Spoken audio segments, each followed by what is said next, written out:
सर्दी का मौसम शुरू होते ही राजस्थान में ये बड़ी पारंपरिक कढ़ी बनाई जाती है। ये कढ़ी बथुए के साथ बनाई जाती है।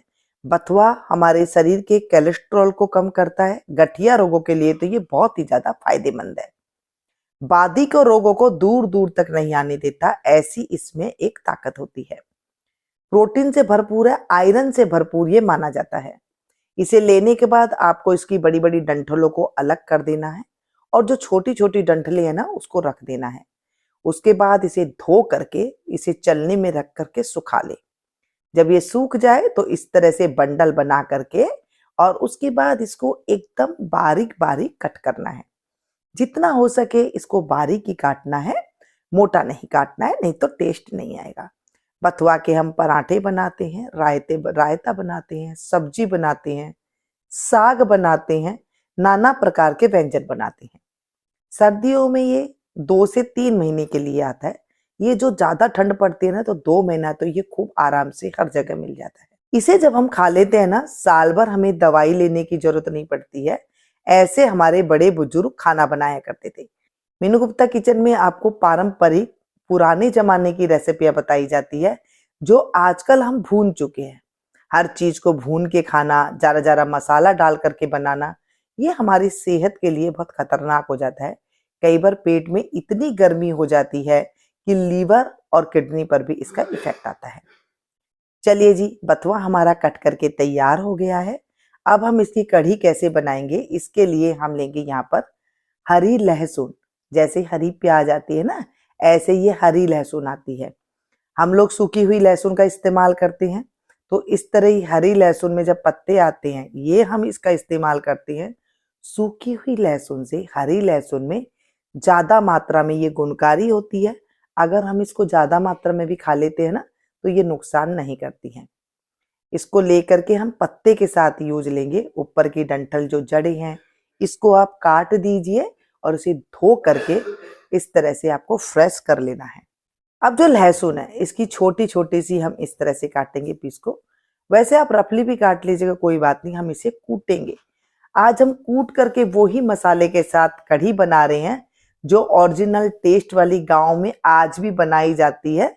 कई घरों में जैसे बड़े बुजुर्ग होते हैं ना, वो इस तरह की कढ़ी बनाना ही पसंद करते हैं। चलिए जी, लहसुन के पत्ते वगैरह सारे काटने हैं।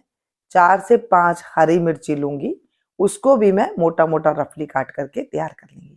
मिर्ची तीखी है कम ले लीजिएगा, कम तीखी है तो ज्यादा ले लीजिएगा, या फिर स्वाद के अनुसार भी कर सकते हैं।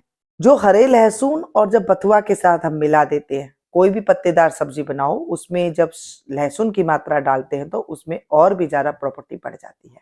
2 चम्मच के करीब मैंने यहाँ पर सूखा धनिया लिया, उसे जरा सा रोस्ट किया और इस तरह से कूट करके 2 फांक करके इसकी तैयार कर ली है। अब जो हमने लहसुन और हरी मिर्ची को काट करके रखा था ना, इसे हम कूट लेंगे या फिर इस तरह से आप दरदरा मिक्सी में भी पीस सकते हैं। 2 बड़ी चम्मच बेसन लेंगे। अगर मात्रा देखें तो 1 कप के बराबर यहाँ पर मैंने बेसन लिया है। हम छाछ डालेंगे, जो लस्सी होती है ना वो डालेंगे।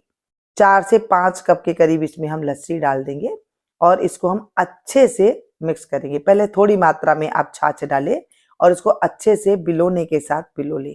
आप चाहें तो मिक्सी जार में भी डाल करके इसे बिलो सकते हैं, या फिर आप किसी चीज से भी आपके पास जो है उसके साथ भी इसको मिक्स कर लेना है।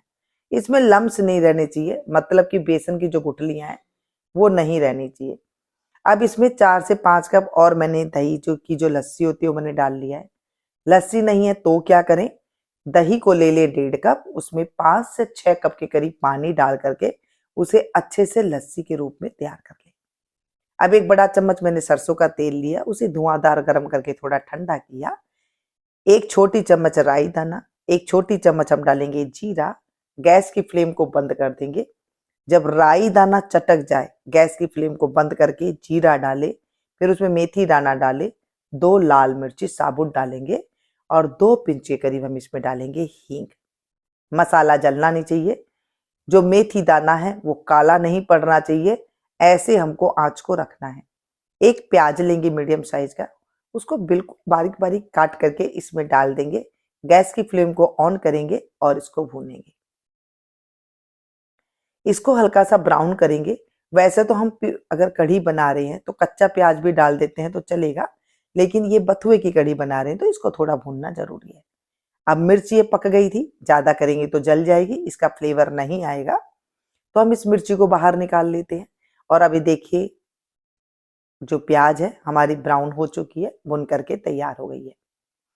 अब हम इसमें कुछ एक मसाले डालेंगे। इसमें कोई हमें लहसुन नहीं भूनना है, कोई हरी मिर्ची नहीं भूननी है, और जो पारंपरिक तरीके से बनाई जाती है ना, उसमें सब कुछ कच्चा ही डलता है, और वो कच्चे का फ्लेवर कैसे लाया जाता है ये भी वीडियो में आगे चल के आपको बताऊंगी। आधी चौथी चम्मच चौथाई छोटी चम्मच मैंने हल्दी पाउडर डाला, 1 सेकंड के लिए भुना, और जो हमने छाछ और बेसन का मिश्रण तैयार कर रखा था ना, वो इसमें डाल दिया। बस अब इसको हम लगातार चलाते हुए पकाएंगे तब तक जब तक इसमें उबाला ना आ जाए। चम्मच को आपको छोड़ना नहीं है, नहीं तो छाछ कई बार फट जाती है, कई बार फटती भी नहीं और कई बार फट भी जाती है, तो आपको लगातार इसे चलाना है। दही की छाछ से जब हम बनाते हैं ना, तो ध्यान रखिएगा उस छाछ को आपको खूब फेंटना है, या तो मिक्सी के जार में डाल करके आपको इतना पतला कर लेना है कि उसमें जो घी होता है उसे मक्खन को आपको अलग निकाल लेना है, जिसमें मक्खन आएगा, और उसके बाद इस ऐसी छाछ के साथ आपको बनाना है। छाछ गाढ़ी गाढ़ी हो तो बहुत अच्छी बनती है। अब जो हमने लहसुन, हरी मिर्ची, धनिया को कूट करके रखा था वो इसमें डाल देंगे और अच्छे से मिक्स करेंगे। आप चाहें तो इसे मिक्स करने के बाद धीमी आंच पर इसे ढक करके पकने दीजिएगा, ताकि ये बहुत ही ज़्यादा टेस्टी कढ़ी बनके तैयार होगी और इसकी खुशबू जो है वो उड़ेगी नहीं, लहसुन की खुशबू बरकरार रहेगी। अब जब इसमें उबाला आ जाएगा ना, तब हम इसे धीमी आंच करके छोड़ देंगे और इसे कम से कम 30 मिनट के लिए आपको उबलने देना है, और बीच बीच में फिर आपको चम्मच चलाना है। फिर आपको लगातार चम्मच चलाने की जरूरत नहीं है, काम अपना करते जाए, बीच बीच में चम्मच को हिलाता जाए, तो कढ़ी जो है हमारी बहुत पक करके तैयार हो जाएगी। कढ़ी जितनी पकती है उतनी हाजमेदार हो जाती है, मतलब पेट में जाकर के बादी नहीं करती है। बेसन क्या होता है, पचता बहुत देर से है, जब बेसन को हम पकाते हैं तो वो पक जाता है, हल्का हो जाता है, और उसके बाद जो है हमारे पेट में वो पच जाती है। चलिए जी, कढ़ी हमारी उबल रही है, तब तक हम बाथू को उबाल लेते हैं। वैसे तो आजकल हम लोगों ने एक काम कर लिया है कि बथुआ को भी जो है भूनने लग गए हैं। वैसे जो हमारी दादी नानियां हुआ करती थी ना, ये इन चीजों को भूना नहीं करती थी, उन्हें उबाल लिया करती थी। और वैसे ही मैं आपके साथ शेयर कर रही हूँ, तो यहाँ पर कढ़ी बन रही है तो यहाँ पर हमारा बथुआ भी उबल रहा है। ये भी 10-15 मिनट में उबल करके हमारा धीमी आंच पर एकदम तैयार हो जाएगा। थोड़ा सा इसमें मैंने पानी डाला था, आधा कप के करीब, और अभी जरूरत पड़ेगी तो थोड़ा सा पानी और डाल दूंगी और उसे उबलने दूंगी अभी मैं। चलिए जी, देखिए बीच बीच में हम इसमें चम्मच चलाते रहेंगे और कढ़ी को इस तरह से कुचरते हुए इसे हम रख देंगे। यहाँ पर जो हमारा बथुआ था वो उबल करके तैयार हो गया है, और अब हम उसको निकाल करके इसके अंदर डालेंगे। तो इससे पहले मैं इसमें नमक डाल देती हूँ, और नमक आप अपने स्वाद के अनुसार डाल सकते हैं, कम या ज्यादा। इसे हम मिक्स करेंगे। यहाँ पर मैंने सेंधा नमक का प्रयोग किया है, आप जो नमक खाते हैं वो इसमें डाल सकते हैं। और जो बाथू को तैयार किया था वो इसमें डालेंगे, तो इसमें से जो पानी वगैरह बाथू का जाता ना सारा था, वो भी हम इसमें डाल देंगे, ताकि वो जो प्रोटीन है वो हमें मिलता रहे। इसके अंदर आयरन बहुत मात्रा में है। बाथू को हमें कहीं कहीं पर इसे बाथुआ बाथुआ कहा जाता है, कहीं कहीं पर इसे बाथू कहा जाता है। तो हमारे यहाँ पर पंजाबी भी हैं तो वो बाथू कहते हैं। तो आपके यहाँ पर इसे किस नाम से जानते हैं ये जरूर बताया करें।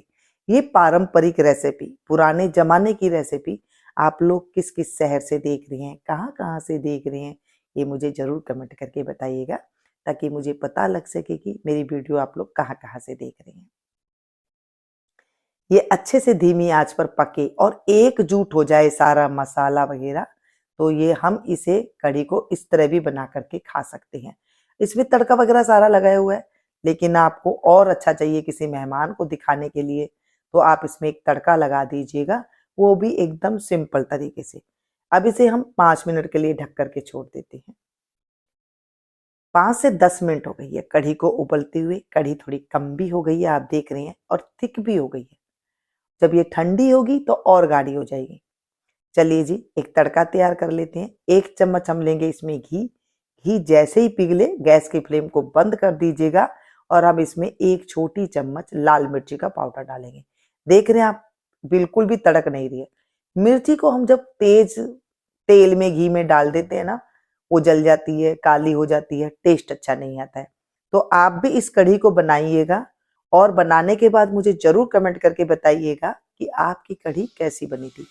कढ़ी तो आप कई किस्म तरीके से खाते हैं, पंजाबी कढ़ी खाते हैं, राजस्थानी कढ़ी खाते हैं, लेकिन ये औषधीय जो गुण वाली कढ़ी है ये आपको क्या फायदा देगी। सबसे पहली बात तो अगर आपको जुकाम हो रहा है, आपको कोई दवाई लेने की जरूरत नहीं है, बस ये कढ़ी बनाइए, गर्मा गर्म सूप की तरह कटोरा भर करके पी लीजिए। 10 मिनट में आपकी सर्दी, जुकाम, खांसी, नाक से पानी बहना जैसी समस्या तुरंत ही बंद हो जाएगी और आप कमेंट करने पर मजबूर हो जाएंगे कि मीनू जी आपने बहुत अच्छी चीजें बताई। तब तक आप लोग देखते रहिएगा मीनू गुप्ता किचन।